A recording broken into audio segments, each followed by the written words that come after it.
Hey, I'm Paula Day, virtual CFO and strategic financial partner. I help business owners just like you take control of your cash flow, grow profit, and finally make those confident financial decisions without, relying on guesswork anymore. So if you're watching this, end of financial year is upon us. It's very close now, which means you have a golden opportunity, a golden window to make some really smart moves that will give you clarity on your cash, clarity on your profit, clarity on your growth, and that confidence around things heading into the financial year 2025. So in this video, I'm going to walk you through 5 money moves that you should make before June 30 to clean things up, make smarter decisions, and step into that financial year like a real CEO, not just someone who feels like they're second guessing themselves. And if you want to go deeper, you can download my free end of financial year money moves checklist below. And also, if you want to go deeper again and you want to chat to me about your business and your personal situation, then you can book a one-on-one call with myself, and that link is below as well. So let's dive in today because I'm going to go through these 5 things. So make sure that you're taking notes or you've got your notes app open on your phone where you can take a few notes as well. So the first thing there is to review your actual money performance. Now, a lot of people forget about this. We want to look beyond just the revenue as well. You might just be looking at the revenue, just be looking at how much is coming in. Actually, you need to know what was the actual profit. Like, are you actually profitable as a business, or are you profitable enough for your lifestyle? And also, longer term, will you be okay? A lot of businesses don't know this, aren't aware, and can be making decisions which are really, they're flying blind around this. So they're making decisions that may impact it and may impact your profitability long term. So we want to know, what is that actual profit? Not the profit on paper, like what is actually going on. We also want to look at how much cash you have, right? This is how we can feel really stable in our business as business owners.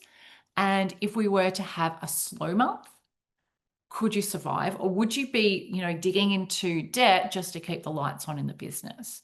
So how stable is it? What kind of cash buffer do you have, right? So having a look at what that actual is at the moment. And then how much did you pay yourself over the last year?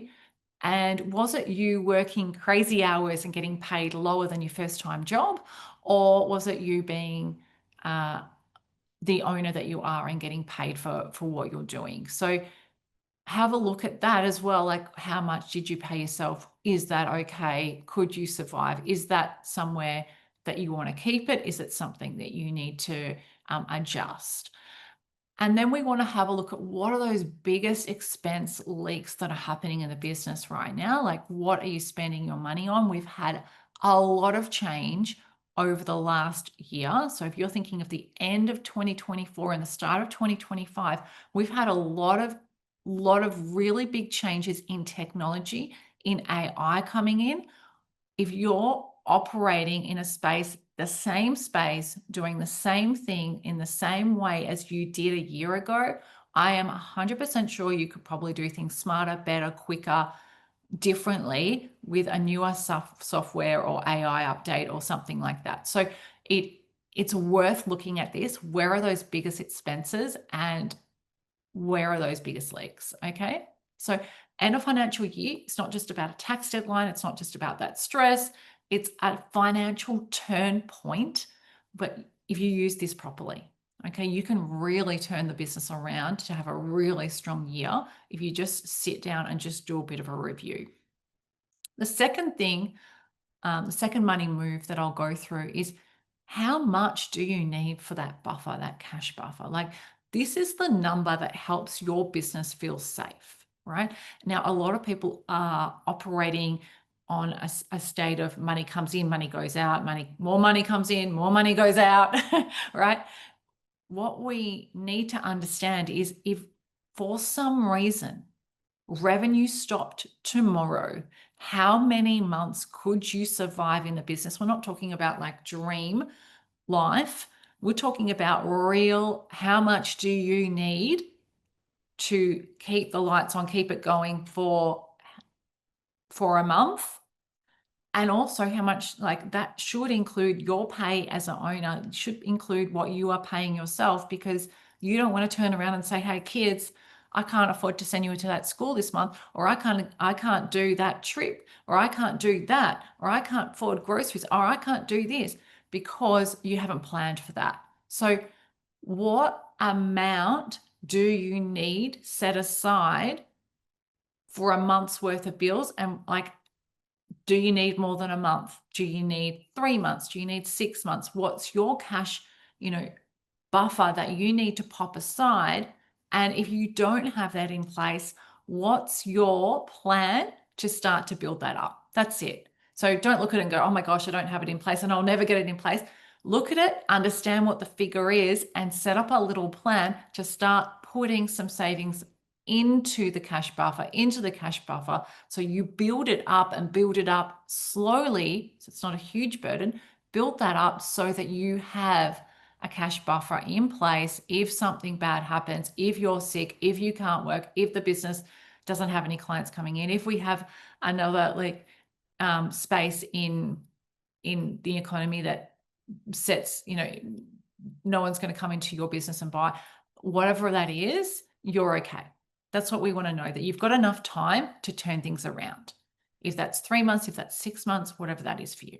Okay. So knowing this allows you to stop making short-term fear-based choices and start actually planning. Because if you had a slow month, you might just go automatically into fear-based, oh my gosh, I need to get some more sales in the door. We're not thinking strategically. Okay. All right. Number 3, I want you to clean up your account structure. I want you to have a look, open your accounts. What are you doing there? Often people are running their personal and business and like everything's into, we want to look at what's going on. It's good to separate things out, especially if you want to see it really, really clearly. A lot of people separate out their income, their expenses, they put their tax aside. I think that's a really good way to plan things, like to have your tax in a separate account. A lot of people put their owner pay and profit in separate accounts too. These are really good ways that you can make sure that these things actually happen, rather than getting them all lost and jumbled up into one big account, and then you looking at the big account and going, yeah, I've got heaps of money, when really that heaps of money is mainly tax set aside and you're not being aware of that. So that really helps to get your account structure set up in a really good way, which supports your growth, right? Number 4, get really clear on your tax position. Like, don't wait for a surprise bill. Don't get stressed about a surprise bill or a surprise whatever it is from the accountant, right? Don't sit there and stress and worry if you've got enough aside. Actually book in a call. You can book in a call with your accountant, your tax accountant. Book a call in this week, find a time, like they are going to be busy this week, but book a time in when they are free and ask them the questions that you need to know. Like, what is the projected tax bill how much do I need to be setting aside?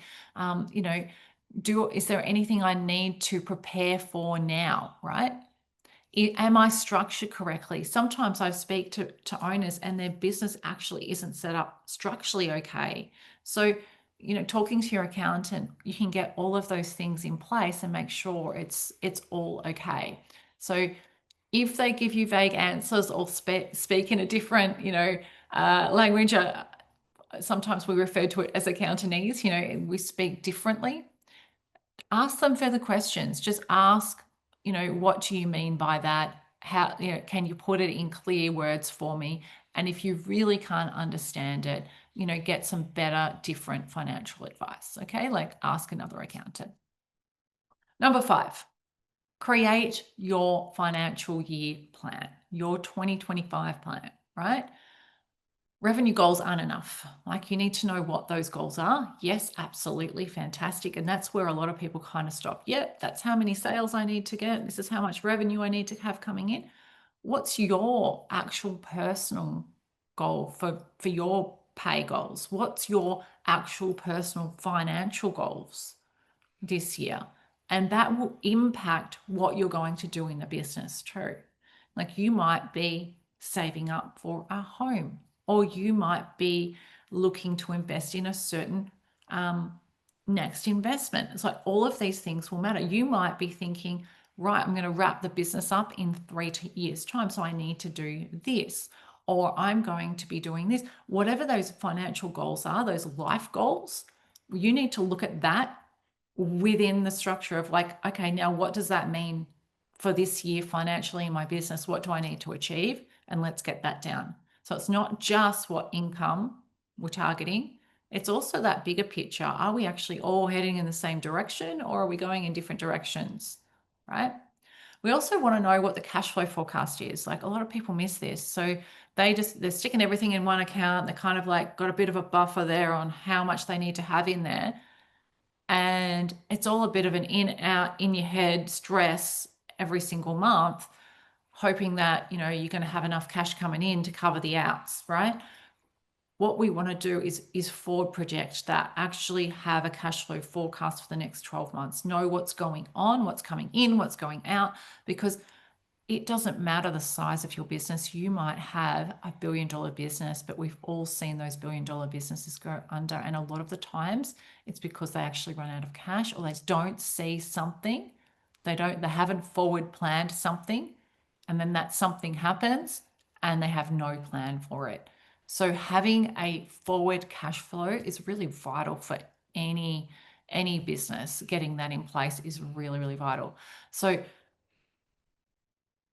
and the last thing there, I would say too, is, so look at all of those things in conjunction, but also have a look at, what I don't know if I mentioned it before, what you want to pay yourself to.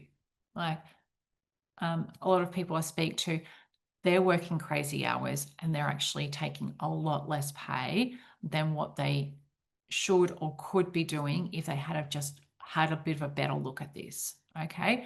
And it's a lot of extra work that you're doing every single year. And often we get stuck in that.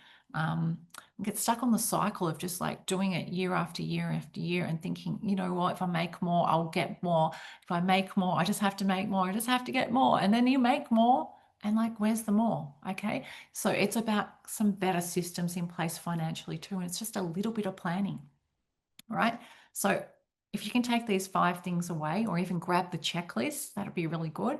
Or even better, book in a little call with me so we can actually go through your situation. All right. So these moves aren't flashy. I'm not telling you to sit there and do some pretty board or vision board or anything like that. No, it's not a flashy thing, but it's a very powerful move that you can make. And every single one of them will make you financially confident heading into the next financial year. So, a couple of things. Download your free checklist below. Make sure you get a copy of that. Also, like and share this video with someone else if you loved it, and subscribe to my channel if you want more content like this. And make sure that you hit that bell notification as well, in case another video comes up. And let's make the financial year next year your breakthrough year financially.